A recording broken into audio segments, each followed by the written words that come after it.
Ladies and gentlemen, what is up, and welcome to part 2 of the Abyss of Legends boss breakdown, courtesy of the legendary data miner Otriux. Now, initially, I thought this series might have 2 parts. However, since the last video, Otriux has told me that he's found about 18 more bosses, on top of all the bosses that we've got so far. So I think it brings the total to about 43 bosses, and the remaining 18, man, after this video, there are some complicated bosses. So I think we're going to do like a 9 and 9 breakdown after that.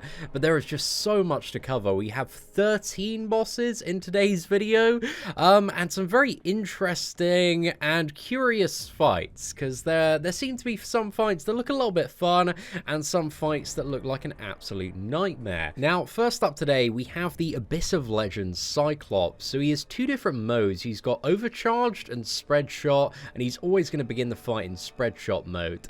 So essentially, when he's in Spread Shot, you need to parry his special one, and then he's going to alternate to the other mode, and then when he's in Overcharged, you need to dodge his special one, and it's just a constant like cycle between these 2 actions that you need to do. So it's like parry the special one or special 2, then dodge it, and you need to get the timing exactly right, and if you do, then you're going to 100% perfect block the beam, and yeah, you've got to dodge the second one because it goes fully unblockable and also cannot be missed as well while in overcharge mode. So Cyclops, he seems like he's going to be a fight. It's going to take like a few tries to get into, but once you get the rhythm and timing down, I think it should be fairly straightforward. But also, he doesn't gain power from landing or taking any hits during that fight, but he does gain 1 bar of power every 10 seconds and also has a very high chance to launch a special attack. So yeah, I don't think he should be too mad once you get the fight rhythm down. There's nothing like super crazy there, but it's going to be a little bit annoying at first getting the various timings down. Now, Thor Ragnarok, I am a little bit worried about this fight when you're going up against him, just because he has, again, close to 6 million health points. That regeneration is like 1 million and a bit over 10 seconds. So if he gets you like below 20% health, and that's going to happen like a fair bit when fighting this champion, he's just going to immediately regenerate so much. There's going to be so much off like that initial tick. I think you're just going to have to like quit out if he procs the regeneration. So yeah, that's the first thing that I'm like really concerned about in this encounter.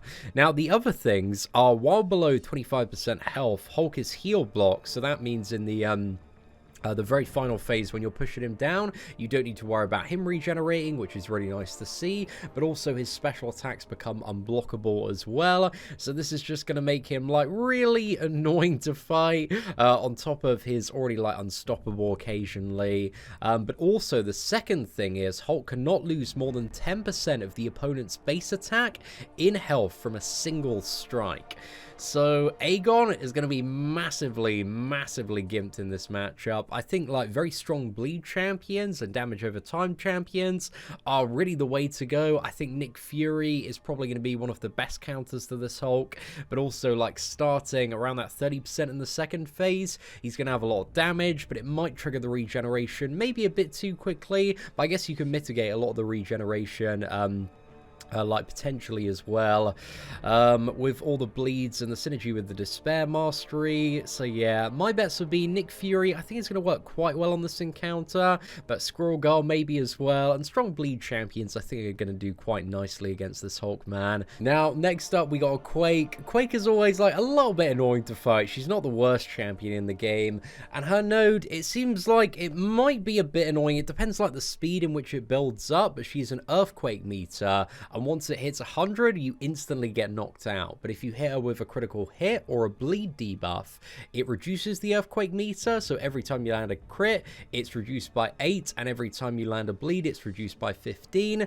Like Nick Fury, Aegon, probably like perfect counters there, man. Ghost, I imagine, with all like the guaranteed crits as well, would work very well for that fight. But I don't think Quake is going to be too bad, but also she has her annoyances as well. But it all depends on like the speed that meter builds up. Now, next up, we have Red Skull, and I've got a strong feeling that Red Skull is going to be one of the worst bosses in Abyss of Legends, man. He just does not seem very fun at all. So while he's below 1 bar of power, your attacks against him suffer minus 90% attack. So you're dealing pretty much no damage there. And while below 2 bars of power, attacks suffer minus 50% attack. So again, this is like a 6 million Red Skull with so much mitigation as well. It's not going to be that fun. But also, while he's at or above 2 bars of power, attacks instead gain plus 25% attack. So that's kind of the sweet spot where you want him. And I think, like Dr. Doom, he dances quite well with the way that you play around your opponent. And could keep Red Skull in this region for a good period of time. So yeah, maybe Dr. Doom's the way to go. Maybe Aegon's just going to be sick for this, or Ghost is still going to be super valuable. But this Red Skull, I reckon it's just going to be a really, really annoying fight, man. But I've got a strong feeling that Doom is going to be a really, really decent option for this one. But also, I think a lot of champions could work for this fight. They're just going to take like a really long time to get him down with all that crazy damage reduction, man. So yeah, that just seems like a bit of a pain there. And then next up, we have Punisher 2099. So Punisher's opponents suffer minus 65% attack as long as they have 1 or fewer unique buffs. So I think you just need like 2 or more unique buffs. So Aegon, theoretically, is just going to absolutely rinse this man. Maybe Ghost as well if you have the, what is it, the Fury and the Cruelty. So yeah, I think there are ways to get around this Punisher, but that attack rating reduction is a decent chunk there. But I reckon, you know, Aegon is probably going to shred through this man. However, there is also the additional thing of like the special attacks. They are going to hurt on this dude.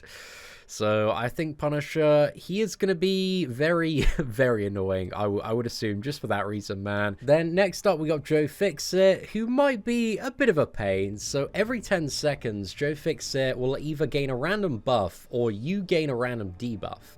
And striking Joe Fixit with a special 3 removes all the buffs he's gained from his Abyssal Note. And striking Joe Fixit with a heavy attack purifies all debuffs the attacker has gained from Joe Fixit's Abyssal ability node as well. And he's immune to all Nullify and Fate Seal effects. So yeah, I think this is probably just a case of like playing Aegon, I imagine. You can weave in the heavies like really easily. Probably Nick Fury would work quite nicely as well for this Joe Fixit here. But it also depends on like what these buffs and debuffs are and like how effective they are. But I think you know, those two champions probably show some really, really good potential in the Joe Fixit matchup. But I think that one, you know, it remains to be seen the difficulty, because again, if it's some crazy like you know, fun and interactive damage or really long unstoppables, then that could be a very, very bad time. Now, next up, we've got a super stacked version of Morningstar as well, another 6 million health there, and her Abyss node is every 10th hit on the attacker's combo meter must be a heavy attack, but if it isn't, Morningstar gains a passive unstoppable effect for 8 seconds. So, that fight's just going to be really, really annoying. I don't really know who's the best counter to this fight. I think Aegon can potentially work there as well. Ghost, maybe.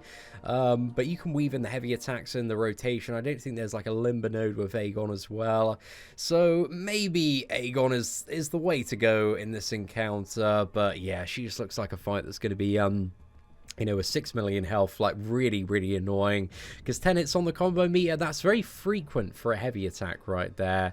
So we'll certainly see how that one turns out. Now, next up, we got a really weird Yellowjacket. So while above 2 bars of power, he's power locked, and he also has a high chance to launch special attacks, and each time he does so, he gains an efficiency charge, which refunds 5% of the cost of all special attacks for the remainder of the fight.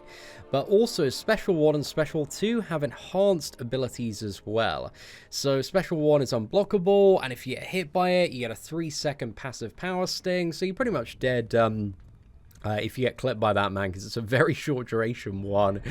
And also the Special 2, so just launching this attack inflicts the opponent with power sting, but this one is 45 seconds. But as soon as it detonates, if you do detonate it, you take 7.6k damage when activating a special attack. So you are dead after 45 seconds or stunned with most champions, but I think Nick Fury is immune to stun in that second phase, so maybe he can just keep on going and power this Yellowjacket down. So I think maybe Nick Fury is the best option for this Yellowjacket. I think Aegon might work as well, depending on how the Power Sting interaction is. I don't know if it counts as like a traditional debuff or not. I think it is more of a passive, but I just don't know, man. So Aegon on Nick Fury, I think gonna work for Yellowjacket, but I have a feeling that Nick Fury might be one of the best counters out there for this fight. But yeah, he just does look very, very annoying. And speaking of annoying, we've got Abyss of Legends Howard the Duck, everybody's favorite champion now. So Howard begins the fight with 30 passive indestructible effects. Attacks that would be critical hit remove one of these effects, and each strike of a heavy will as well. So that's really annoying, man. That's really, really annoying. You can't deal any damage until you've got like well over 30 hits on this man. And especially with the Abyss node in Rage, I just feel like it's going to be a bit of a rubbish fight. Also, he has that chance to, like, massively regenerate at certain health thresholds as well. It's like just over 1 million there, so you just need to make sure he is stunned during that, or you exit out, or else you're just going to get absolutely ruined. But Howard might be a bit of a bad time. He just doesn't look like a very enjoyable encounter there. And then next up we got Taskmaster. So Taskmaster has a 100% chance to perfect block, and basic attacks against him suffer minus 50% attack. However, during special attacks, the attacker gains a prowess buff, increasing their special attack by 5% for each hit of their combo meter. So this one is all about getting your combo meter up and throwing as many special attacks as possible. So I think for this fight, Dr. Doom might be quite good. Not entirely sure there, man. It's a little bit hard to tell. Like maybe Ghost is going to be really decent for Taskmaster as well. But yeah, this one does look a little bit weird, a little bit annoying, but I like that there is a penalty in the attack, but also a way that as you build up the combo meter, your special attacks could hit very, very hard. But there is also the damage cap as well. So I'm not too sure about this one, man, but we'll see what happens when it comes to Taskmaster. He doesn't seem like he's going to be the absolute worst fight out there. And then next up we got Thor Ragnarok. So any debuffs on Thor activate a power flood, granting 10% max power per second, and as special attacks have a 100% chance to be unblockable. So yeah, that's going to be a lot of power on Thor for any debuff. I imagine like even stunning this man as well. You can't intercept him because of the auto block.